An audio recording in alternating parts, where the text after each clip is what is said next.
when you're giving your credential, you're given a roster. And I was sitting there just like, okay, well, let's see where some of these guys are weighing in. Did guys gain weight? Did guys lose weight? And I get it number 0.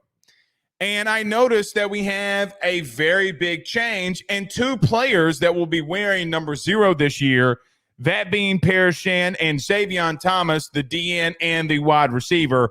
We're definitely going to be talking about Xavion Thomas tonight in this show. So anytime you see number 0 catching a pass, it's going to be Xavion Thomas. Didn't have to go far for more guys to have number changes because Ashton Stamps goes from number 26 to number 1. Jordan Gilbert goes, I think it was number 24 in preseason or spring. He moves to number 2. Chris Hilton and Greg Penn both are going to be wearing number 3. I am going to probably let them announce why they changed number 3. I have heard through some of the grapevines, though, that they changed it because of potential. I'm just going to let them announce it.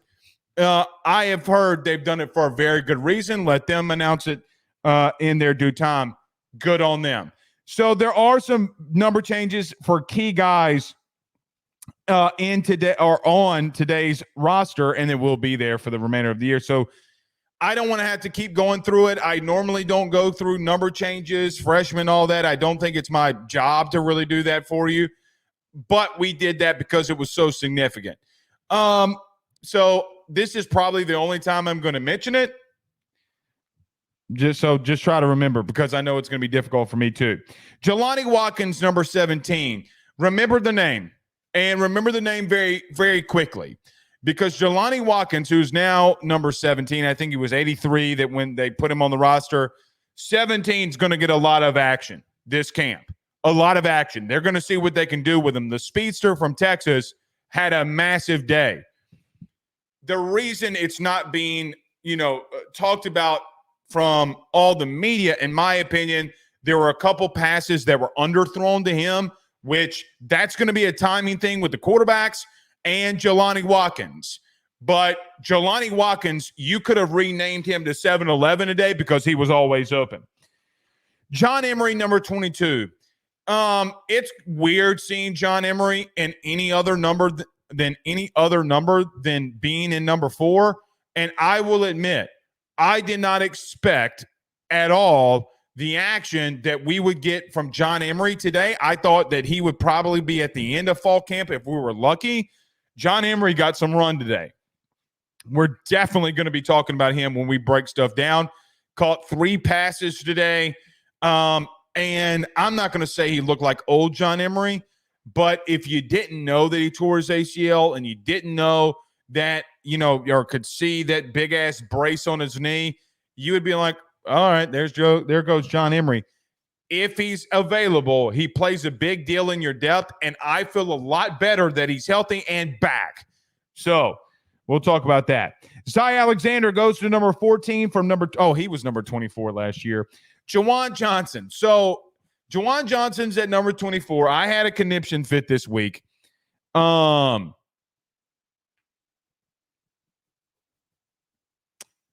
had a conniption fit because they put him at number 5. I'm glad that he's there. Jawan Johnson had a big pick today. The position that they have him in, I thought Jawan Johnson would be a corner. They have him with the safeties. That being said, I don't know if there's any kind of cross-training with him. Jawan Johnson looked good. We'll talk about him too. Some newcomers. JVR Suggs was number 31. Had an interesting day. CJ Jackson stood out to me in the beginning. Number 89, the freshman. CJ Jackson was not somebody that we talked about a lot in recruiting. My man did not look bad. Length, speed, burst, agility looked pretty good. And I know you don't want to I know you probably don't care about special teams, but the last thing in all this that is the biggest standout on this roster is Blake Oschendorf, the punter. And that's probably a great way to segue into this because when we got out to practice, special teams was the first thing that we saw. LSU went through special teams to start off the day, which they normally do when they hit the field. The first interesting thing that caught my eye today was that I did not fully anticipate, nor was it necessarily reported, that Javian Toviano was going to be back at practice. I thought he had been indefinitely suspended, but as Brian Kelly announced today, he has been reinstated from the university and will be fighting through some legal stuff, but he is back. We'll work him back into some things, and he'll be good to go. With that being said, I want to throw this out there. As we said when the Javian Toviano thing happened, you always have to go innocent until proven guilty. Guys, I mean, the only way that he's reinstated into the university is if some shit happened that everybody's like, oh, well, maybe we, arrested this kid too soon. Things get dropped down to a misdemeanor. I have no idea what's going on with that, nor if the school reinstated him and he is back at practice, which he was going through special teams drills to start off the day. We're just going to have to, I guess, monitor that situation. But he was the first thing that popped off to me because he was at a gunner. They were punting and he was at the gunner. And I'm like, well, there goes him not being at practice today. So Javian Toviano. The second thing, Blake Oschendorf, the punter. There is a massive gap, in my humble opinion, between Oschendorf and everybody else. Like everybody else. It is going to be, in my opinion, the least talked about portal guy that we have. But Blake Oschendorf, the punter from Louisiana Tech, guys, the first punt that we saw of the day of him went 49 yards in the air. 49 yards and had unbelievable hang time. So much so that some of the coaches that were down by the returners, one of them, a coordinator, said, and I quote, "God damn." And they were joking that he might be one of the best defensive weapons that they have if he can pin people deep. That is a massive thing for you to have if you're going to have a guy that's going to be punting between 47 to 50 yards, and the dude was literally booting that thing. Booting that thing. I feel like when I talk about this and I talk about special teams that none of you care. Now, if you do care, do me a favor. Give me a thumbs up in the chat because I think that this is going to be one of the more bigger deals going into the season. At punt return. So I think we all anticipated that Xavier Thomas, who was an electric guy at Mississippi State for 2 years in punt and kick returns, that the vast majority of what people thought that he was coming in here for was to do solely that. Well, he had other plans for him because he's starting to go off at receiver. We'll get to that in a minute. But he was the number one guy that was returning punts and kicks. You know who wasn't back there that I noticed? Aaron Anderson. At least not that I saw. That was interesting to me. And I don't know if they've given up on Aaron Anderson in that role. I don't know that. But, guys, Xavier Thomas has shown not only to us, but he's shown everybody in the country, especially in the SEC, that the dude is very electric returning punts. You have had an issue with that. You thought that you solved it with Aaron Anderson a year ago. You clearly didn't. Well, if something happens with Xavier Thomas and you're not returning punts, you're not returning kicks at a higher rate, then that's something that's going on with the staff because that guy has been electric. He was your first team punt/kick returner that we saw today. Secondly, a guy we're going to need to get very accustomed to very quickly, at least in my opinion. God forbid this young man stays healthy. I want him to stay healthy. Knock on wood that he does. The second punt return, kick return guy that we saw was Jelani Watkins. The kid that ran a 10.27 100-meter dash. I think qualified for the Olympics in 18U. To me, was all over the place. Guys, I know that he's 165 pounds. It doesn't matter. I will remind you, Devonta Smith won a Heisman when he was 165 pounds. When he was at A-Meet, by the way, if I'm not mistaken, my mom taught him or had him for a class at A-Meet. The kid was, I've known the kid since he was in the 7th grade. Since the 7th grade. That kid was 105 pounds in the 7th grade and never got above 165. When you can run the way that Jelani Watkins runs, I do fear for him on a kick return, though, because you get somebody running down there full speed, God forbid. I mean, he is 165. But if he gets ahead of steam, guys, you're not going to catch him. I think it would be a very interesting race between him and Chris. Now, I have been told that has already happened and that Chris, because he's been in the system, Chris got him once. That's the only thing that I had heard.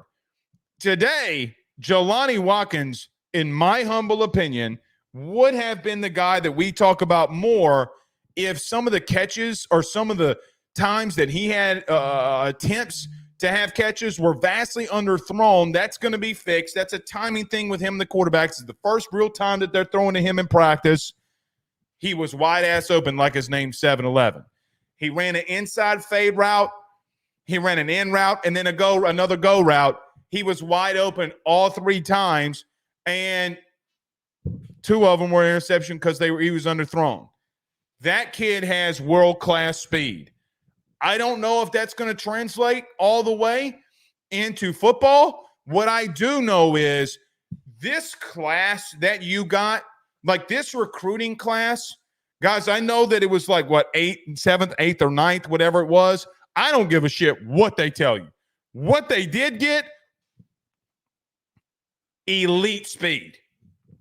They got faster, and it shows up everywhere. So those were the 2 guys returning punts.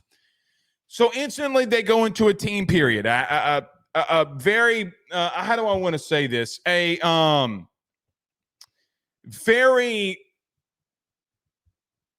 pacey team period. No matter what, they're going to move the ball. It's not like they needed Brian Kelly's help in moving the football down the field because they did that anyway. But they go into a team period. Let's run through that very quickly, too. They opened up the day with an inside route to C.J. Daniels that goes for 12 yards. Caleb Jackson runs inside zone for 12 yards before he's touched, and they down the ball after he gets past the first down marker. An in route by Kyron Lacey goes for 15 on Ashton Stamps, but then LSU runs a screen. So they're moving the ball right down the field. This was the first big play of the day by Ashton Stamps.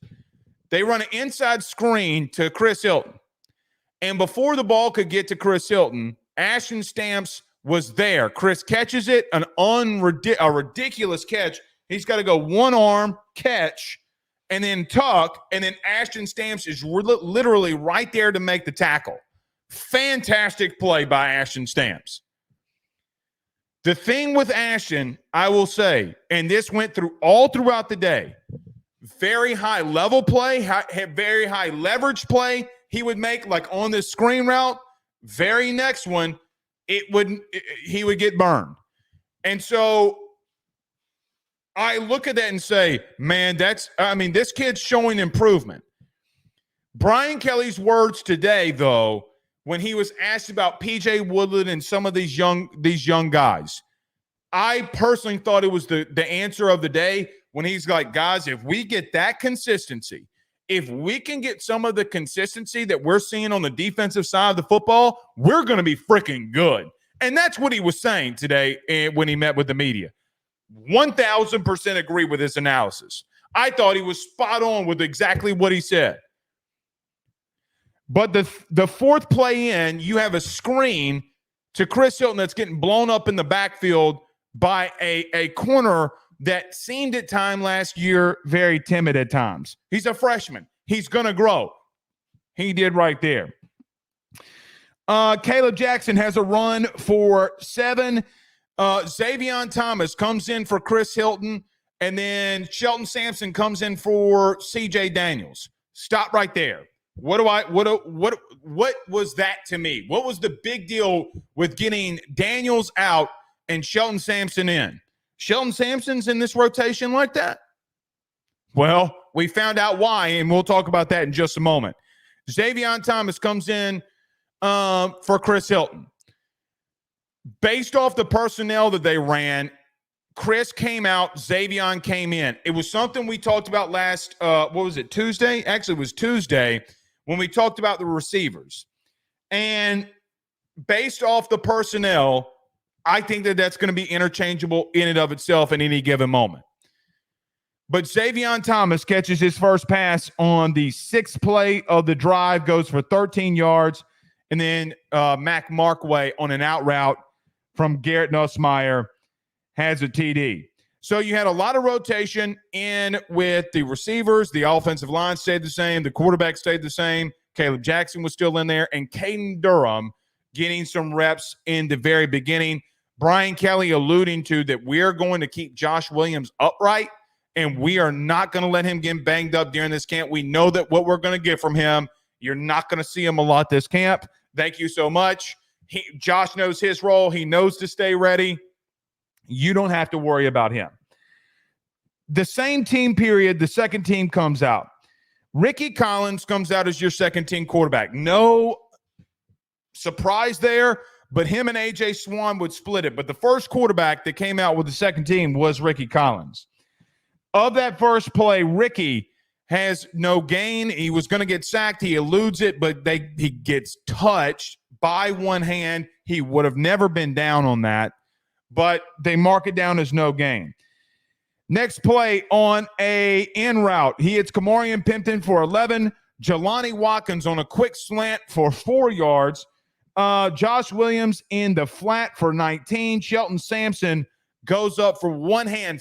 This one from Ricky Collins for 20 yards. Let's stop right there. Ricky, I thought today, threw the ball better than we've ever seen him.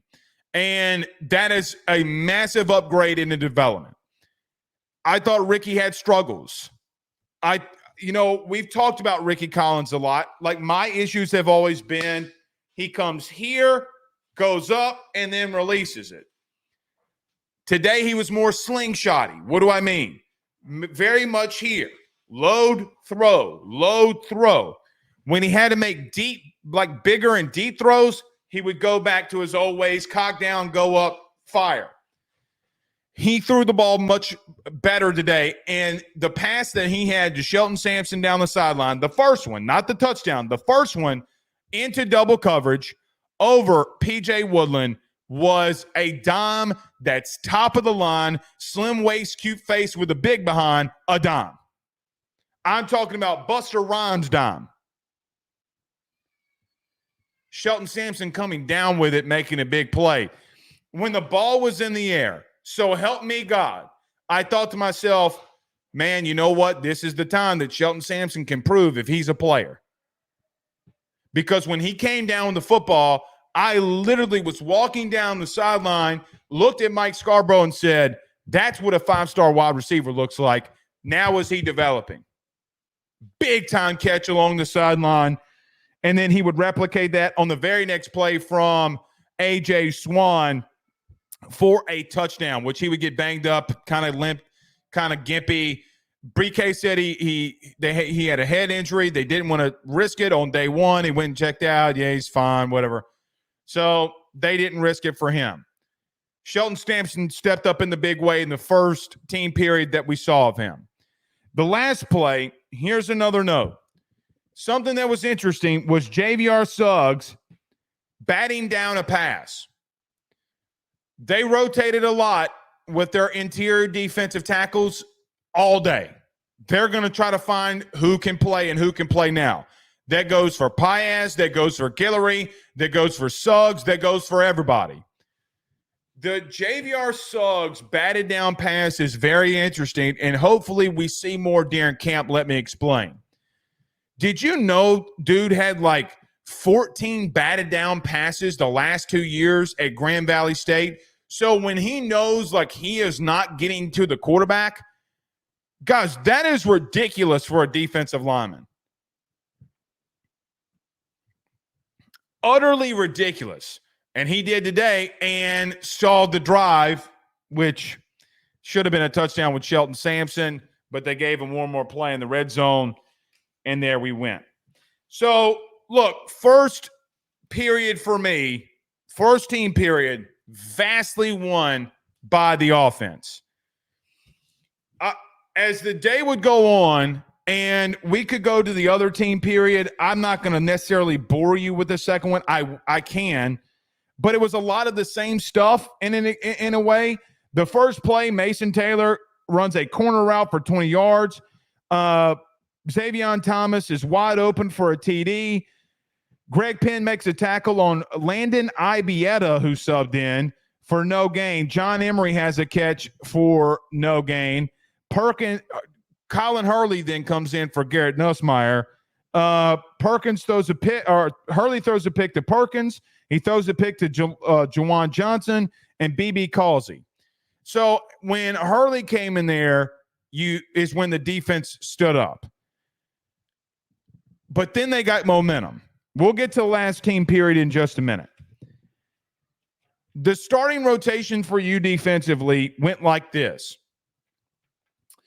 You had Deshaun Womack, Jacobian Guillory, Gio Paez, and Savion Jones in that order from left to right as your defensive line. Perkins and Penn were in the middle. Ashton Stamps was one boundary corner, and Sage Ryan was another boundary. Let me stop at Sage Ryan for just a moment. This morning on the forum, about 7:30 this morning, or 8 this morning, I forget what time, but it was either 7:30 or 8:30 or in between that time frame. I put on our message board, ayssnetwork.com/forum. You need to go over there if you haven't subscribed already. That I had heard this morning that Sage Ryan had moved back to corner. BK said that they are cross-training with him. I don't believe that that's true necessarily, because I think he's going to wind up staying at corner because you need the experience. Guys, you heard the first team drive. And then when Colin Hurley comes in, the first team got 3 picks. I think you do need his experience out there. I'm just going to say it. I'm not saying that Sage Ryan is going to come in here and be an all SEC type of corner, but it's very obvious that experience is lacking in playing time when it comes to the boundary. Now, Ashton Stamps did fairly good, and P.J. Woodland did fairly good.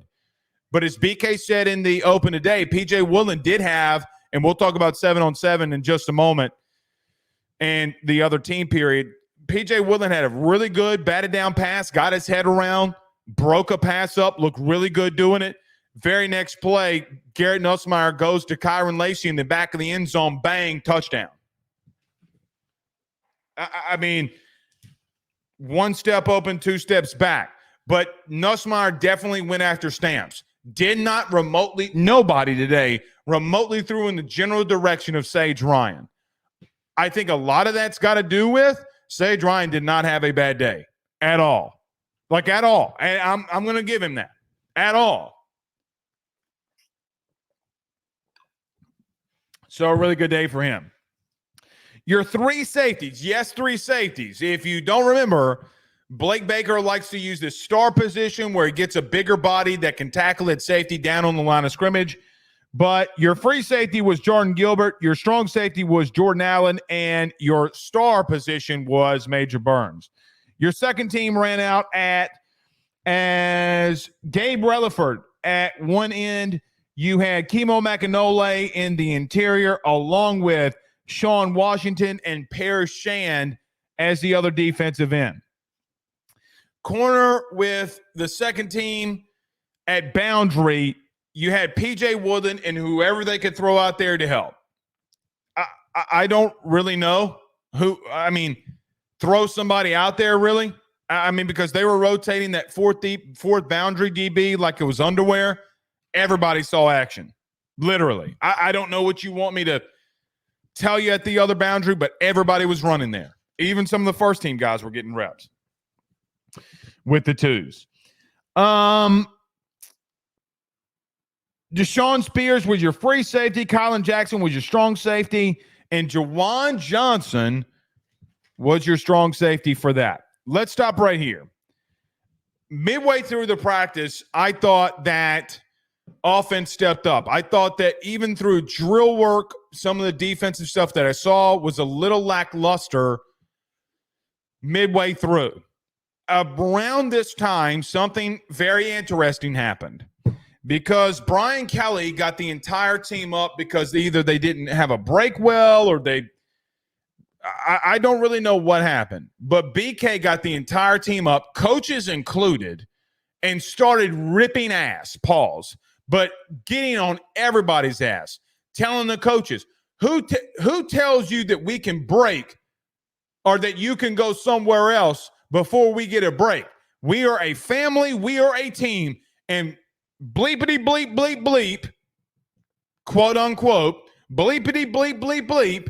Most of those words started with F, but we're going to be a team and we're going to be a family. And if you don't like it, basically get your ass out. From that point on, some very interesting things happened. Defense started picking it up a little bit. And I think that you had one of your more competitive practices from this point on. You go into team period. We ran through the first part, Mason Taylor corner for a touchdown, no gain, pin, stuff like that. But you come into 7-on-7. The first play, Garrett Nussmeier throws a pick to Shelton Sampson. To Ashton Stamp, on Mason Taylor. Shit started getting real in that DB room versus those wide receivers. Stamps gets a pick. Aaron Anderson in with the first team goes for 11 on a hitch route. Kyron Lacey in the back of the end zone, double coverage, bang, touchdown. We got to get to him in just a moment. Collins goes to Tredez Green. So second team comes in. Tredez Green mosses two defenders on a wheel route along the sidelines and comes down with it. Stop. Blake, you just said that shit got more competitive. Shit did get more competitive. Those DBs were draped over both receivers. You got Ashton Stamps, they got a pick. You got Kyron Lacey in the back of the end zone who is got a DB literally tackling him pretty much while he's going to the ground, touchdown. You have Tredez Green rising up with in between two guys, pause, but in between two guys coming up with a catch and coming down with it. The competitiveness and the coverage was fine. I think that at receiver, tight end, whatever in the Rudy Poo, you just had dudes making plays. And you know what, man? I can live with it. I can live with that. 1 bajillion% can live with, hey, man, if Tredez Green, who is one of the biggest human beings I've ever seen on a football field in my life, at 6'8", is going to go up and moss anybody that's there, I don't know what to say. It's exactly what he did. The receivers kind of had some Rudy Poo moments after that. First and second team, Caden Durham had a drop. Then you had a Xavion Thomas drop. Then you had a Xavion Thomas out route corner route for a touchdown. So it was what it was. But 7-on-7 got very interesting. There was a lot of tight coverage and a lot of really good things happened there. All right. This is how the practice ended in the last team period. I'll get to opinion, your thoughts, fire in your questions now. But the last team period started off like this. Stamps has a PBU. Fade route to Kyron Lacey. Stamps gets his head around, bats the ball down. Beautiful. Beautiful. But then all of a sudden, something very interesting happened. The running game in team periods got involved. And We have been talking about this offensive line. We need to see this continue to progress. When the pads come on, guys, they're running it right down their throat. And it happened all day. It literally happened all day. I don't know if it's just that you have a really good offensive line. I don't know if it's that your interior D-line or your D-line in general just had a bad day. I don't know. What I do know is they come into that last team period and whatever they wanted happened. They want to run. They ran 3 times in a row. They ran what I'm going to call a counter trap.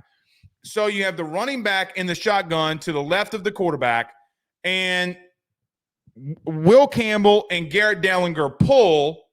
The defensive end is going to either stay or crash down. So if he stays where he's at, Nuss is going to give the ball off to the running back. In this example, Caleb Jackson. If the DN starts pulling down, you have a tight end that's going in the flat, and Garrett's going to throw it to the tight end. It's a beautiful mix-up. It's a beautiful RPO. Sarkisian runs this shit all the time. Lincoln runs this shit all the time. Well, the DN, Deshaun Womack, which I love, okay, Deshaun Womack played it perfectly because he stayed, because he didn't want the pass to be completed, because the secondary had been giving some stuff up. The running game started going, and then it started going. And then it kept going. And then it kept going. Get used to you seeing Will Campbell and Garrett Dellinger pulling and running this counterplay, because until somebody stops it, they're going to run the shit out of it. And I don't know. I legitimately don't know. And I mean this. I don't know if you can. And what do I mean by stop it? Guys, if they're getting more than 5, 6, 7 yards a carry when they're running this counter and they're running the ball right up somebody's keister, they're going to run the football. And today, I know they were in spiders, but guys, they were getting after it. This wasn't no pity-pat Mickey Mouse bullshit. They were getting after it. Guys, the running game was exceptional. So I thought you saw a lot of competitiveness at DB. Guys, I still got to see you do it at defensive tackle. I do not know, or D-line just in general. I do not know if as the camp goes on, things get better. I don't know that, because if your O-line is on a different level at the current moment. But I wanted to give them today the benefit of the doubt because they weren't in pads. Then they got to one-on-ones and pass pro. If you don't know what that is, it's when you got 5 linemen versus 5 defensive linemen, and they have 1 rep. They go left tackle, left guard, center, right guard, right tackle. And they go one-on-one, and the defensive end or defensive player is trying to get to the quarterback. It is a very, very big drill for a defensive player. Very big defensive drill. It's very beneficial for the defensive player to win. It's very hard for offensive linemen to win them. This is how today went. 66 stops 35, 66, meaning Will Campbell and Savion Jones. 66 stops Paris Shand. So 2 reps. Will Campbell, a perennial top 3 pick, doesn't get beat. Very big whoop. Garrett Dellinger against Jacoby and Guillory. Nothing. Stuffed. Didn't get off the line of scrimmage. Second rep, he does a little rip move and then gets washed out. Doesn't even come remotely close to the quarterback. 4-0 if you're the offensive line. You have no pads on. Gio Paez against DJ Chester. DJ Chester wins both reps. No penetration, no push. Do you want me to continue? Sean Washington versus Miles Frazier. Stuffed. Nothing happened on both reps. Deshaun Womack versus Emory Jones. Deshaun Womack almost gets to the quarterback, but gets washed out, stoned on his second rep. 0 pass rush today. 0 penetration today from your D-line.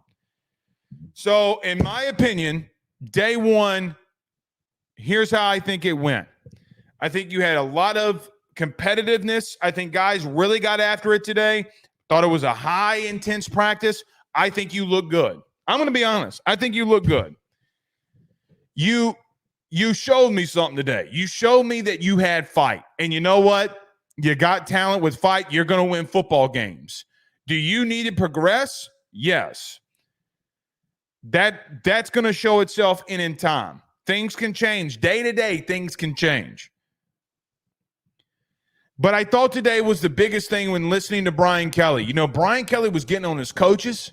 Brian Kelly was getting on his players, screaming at them. We're a family. We're a team. We're a family. We're a team. Screaming at everybody, do your job. Do your job. Do your job.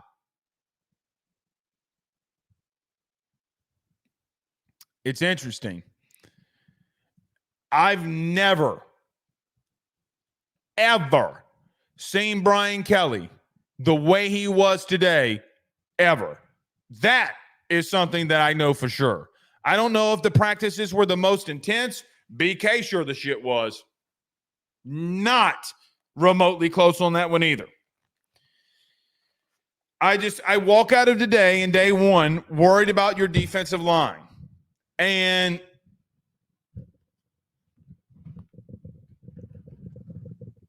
yeah. Couple players that I thought stood out to me today. Then I'm going to get to your Super Chats, thoughts, questions, concerns. The guys that stood out to me today, and in no specific order, I think Kyron Lacey stood out to me. Jelani Watkins stood out to me. Shelton Sampson stood out to me. PJ Woodland. Ashton Stamps. The entire offensive line. Not one bad snap today from your brand new center, DJ Chester. Not one. John Emery, who caught 3 passes today in 7-on-7.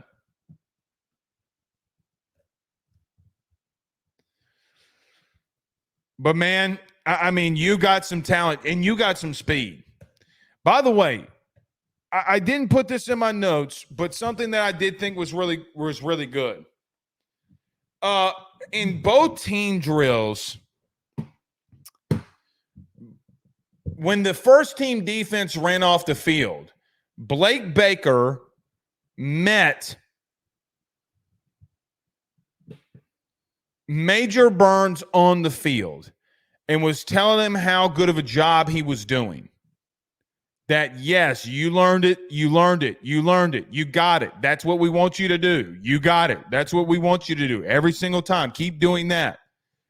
Major Burns did have, to Blake Baker at least, a decent day. Major Burns was not in – Major was doing his job. Guys, if you're on defense and you're in the secondary and nobody's calling your name at a practice, that means nobody's going in your general direction. And that happened today with Major Burns and Sage Ryan. So maybe both of them. All in all, I thought it was a fantastic day, man. And you could take from it what you will. I think I need to see more from this defensive line. I want to see more of the competitiveness from your secondary. I want to see more. And we'll get this. Creativeness by your defense. I will tell you this too. That Perkins interception was pretty. That Perkins interception on Hurley was pretty gnarly, and so was Juwan Johnson. Juwan Johnson stood out to me too.